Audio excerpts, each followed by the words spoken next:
Hello students, how are you? Hope so you all are fine at your home. तो आज अपन class 4th की Hindi grammar का पहला lesson study करेंगे जिसका नेम है भाषा और व्याकरण।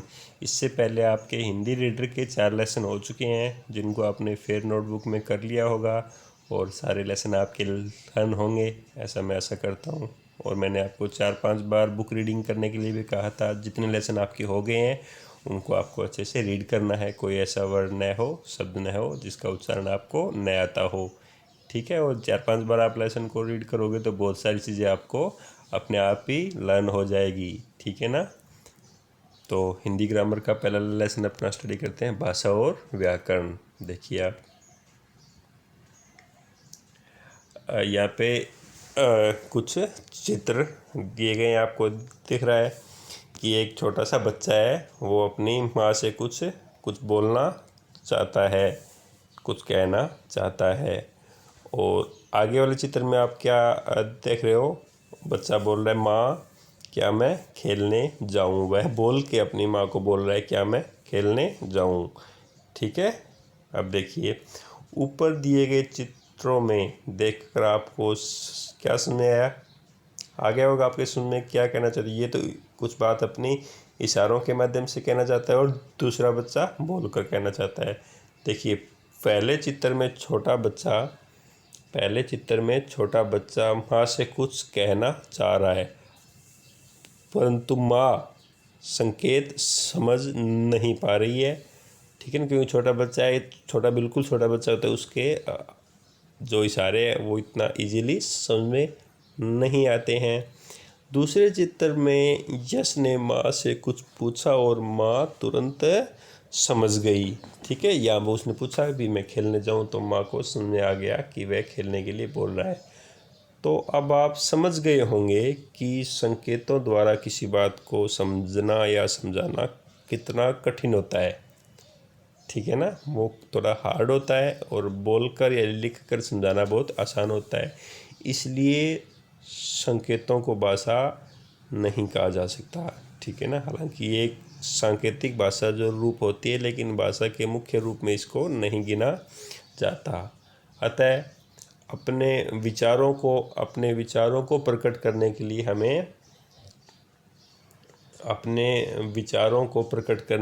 हमें भाषा की आवश्यकता पड़ती है, ठीक है। अब भाषा होती क्या है? देखो, भाषा वह माध्यम है। भाषा वह क्या है? माध्यम है जिसके द्वारा मनुष्य अपने विचार प्रकट करता है तथा दूसरों के विचारों को समझता है। अब मैंने पूछा आप कैसे हो, और आप मुझे इसका जवाब दे दोगे कि मैं अच्छा हूँ। अब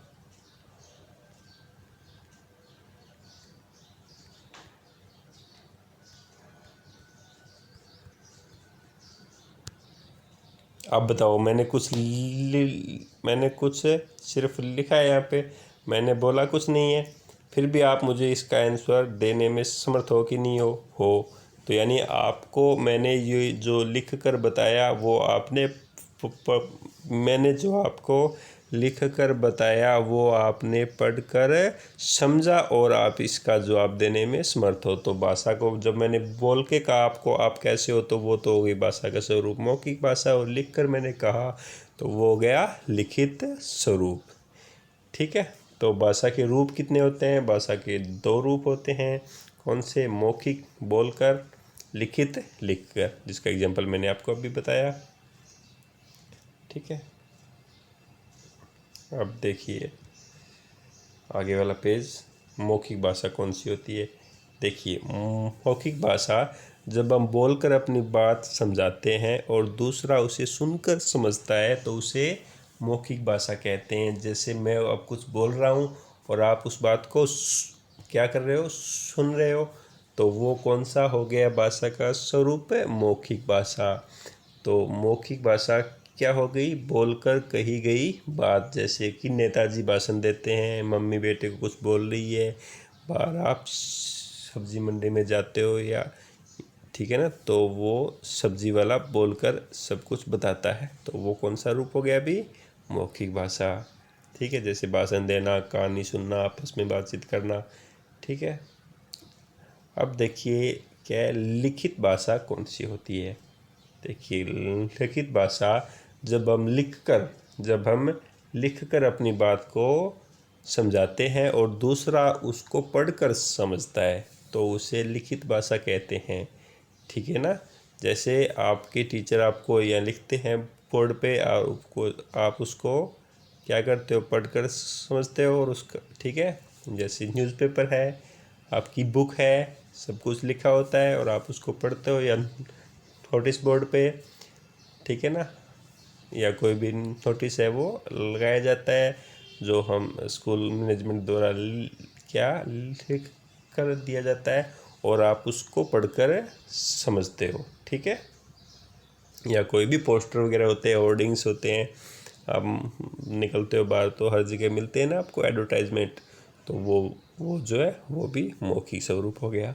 अब देखिए, कभी कभी हम न बोलते, कभी कभी हम क्या करते हैं, न तो बोलते हैं और न ही लिखते हैं, बल्कि अपनी बात संकेतों द्वारा समझाते हैं। परंतु संकेतों का प्रयोग तभी हो सकता है जब हम आमने सामने हों। अब बताओ, मैं आपको कुछ बात सांकेतिक रूप से समझाऊं तो आपको समझ में आएगी क्या? क्यों? क्योंकि अपन आमने सामने नहीं है, आपको मैं दिखाई नहीं दे रहा। दूर बैठे लोगों से संकेतों द्वारा बातचीत नहीं हो सकती। ठीक है, अपन आपस में बातचीत नहीं कर सकते, इसलिए इसे भाषा का रूप नहीं माना जाता। ये जो सांकेतिक भाषा होती है, इसलिए इसको भाषा का रूप नहीं माना जाता। पशु पक्षी भी अपने मन की बात क्या करते हैं, प्रकट करते हैं। वो भी तो अपनी मन की बात प्रकट करते हैं, लेकिन ये केवल ध्वनियाँ मात्र ही होती है।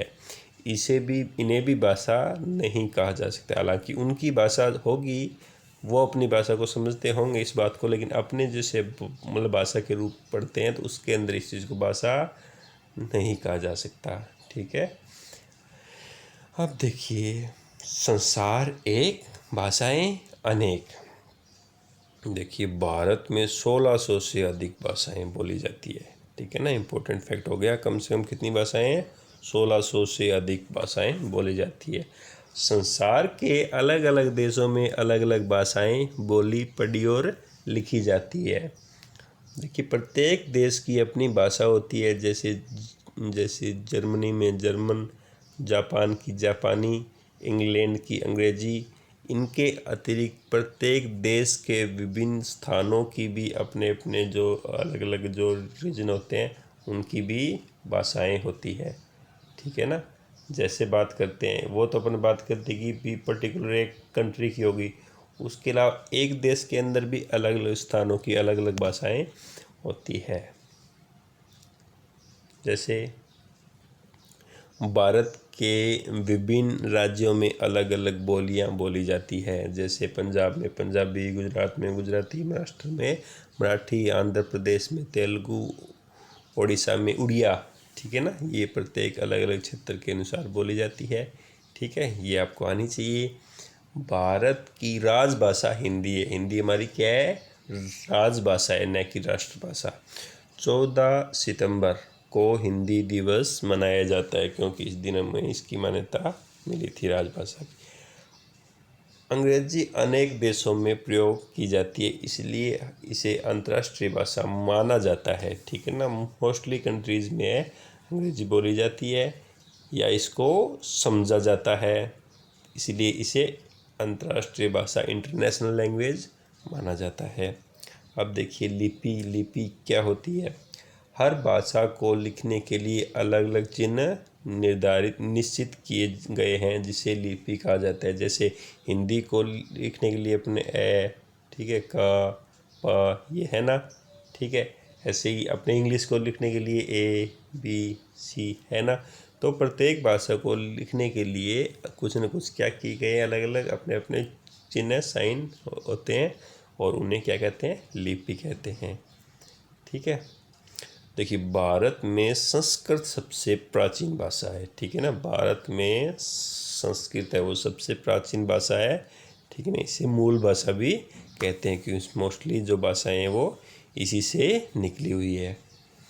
भाषा हो गया। हाँ, तो इसको थोड़ा और कहेंगे तो इसको सही मतलब जो लिपि को सही रूप से परिभाषित किया गया है। देखो, भाषा के लिखने के लिए निश्चित किए गए चिन्हों को लिपि कहते हैं। ठीक है ना, तो ये पूछ लिया आपसे लिपि किसे कहते हैं, तो आंसर क्या होगा, भाषा लिखने के लिए निश्चित किए गए चिन्हों को लिपि कहते हैं। अब देखिए आगे, हिंदी, संस्कृत, मराठी, गुजराती भाषा देवनागरी लिपि में, बांग्ला भाषा बांग्ला लिपि में, उर्दू भाषा फारसी लिपि में, पंजाबी भाषा गुरुमुखी लिपि में तथा अंग्रेजी भाषा रोमन लिपि में लिखी जाती है। ठीक है ना, भाषा एक अलग चीज़ होगी और लिपि अलग चीज़ होगी। तो अपने जो हिंदी की भाषा, संस्कृत की कौन सी लिपि है, देवनागरी, और इंग्लिश की रोमन, और ये अन्य यहाँ पे है। देखिए, व्याकरण किसे कहते हैं, क्या किसे कहते हैं, व्याकरण। अब देखिए, ये बच्चा बोल रहा है मेरे को आइसक्रीम खानी है। बच्चा बोल रहा है, आइसक्रीम वाला दिखा तो ये क्या बोला, मेरे को आइसक्रीम खानी है।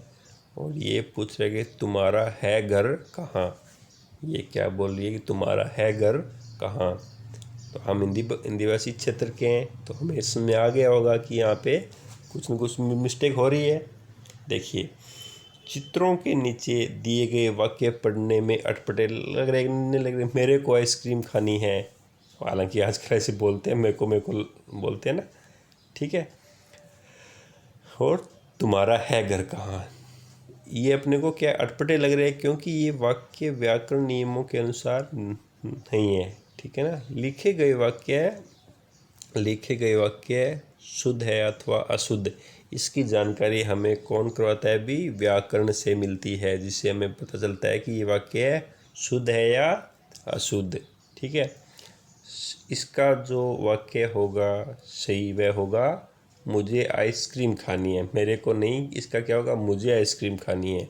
और तुम्हारा है घर कहाँ, इसका क्या होगा सही, तुम्हारा घर कहाँ है। ठीक है ना, तो ये सारी बातें हमें कौन बताता है, व्याकरण। देखिए, व्याकरण भाषा के नियमों की जानकारी देता है। ठीक है ना, ये हमें क्या कि भाषा के नियमों की जानकारी देता है।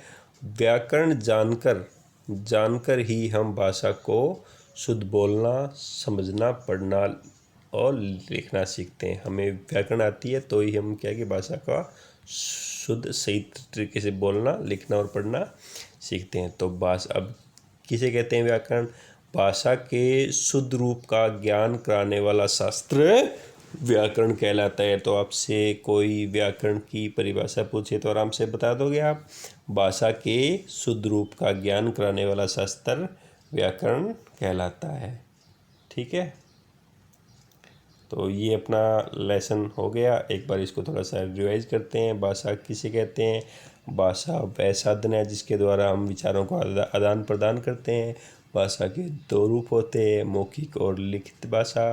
भाषा लिखने के निश्चित किए गए चिन्हों को लिपि कहते हैं। भाषा के शुद्ध रूप का ज्ञान कराने वाले शास्त्र को व्याकरण कहते हैं। ये इसके क्वेश्चन आंसर है जो मैं आपको कल भेज दूंगा। आपको इस लेसन को 3-4 बार क्या करके देखना है, हर 3-4 बार आपको रीड करके देखना है। तो वैसे तो अपने आप आ जाएंगे आपको समझ में, फिर भी मैं आपके इनका जो सोल्यूशन आपको भेज दूंगा। तो आपका लेसन फर्स्ट कंप्लीट हो चुका है, जो आपको अच्छे से अपनी फेयर नोटबुक में राइट करना है और आपको लर्न करना है। Okay, thank you, have a nice day, stay home, stay safe.